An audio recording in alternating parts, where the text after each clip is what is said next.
6 na preso sa custodial center ng San Pedro Laguna Police ang pumuga kanina pong madaling araw. At para sa detalye, may ulat on the spot si Ian Cruz. Ian? Yes, Connie, 6 na detainee nga ng San Pedro Police Station dito sa Laguna ang nakatakas matapos silang lagariin ang rehas na bakal.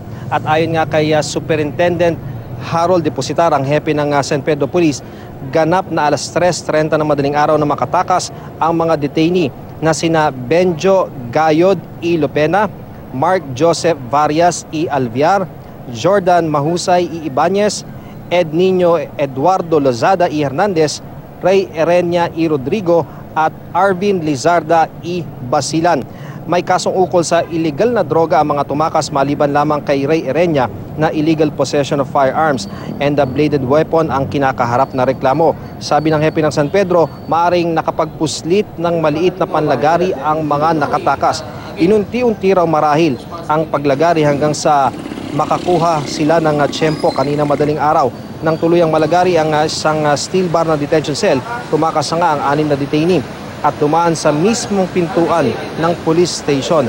Nadiskubre ang insidente ng duty jailer na si Pioto Jovencio Piodo at duty desk officer na si PO3 Chrisman Manabat.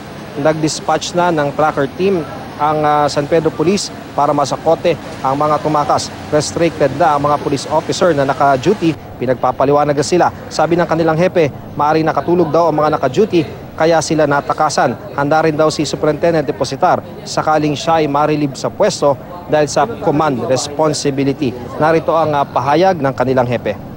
Matagal na nilang inuunti-unti. And may mga araw tayo before na medyo malakas ang ulan, so siguro medyo konti, mas maraming nagawa sila ng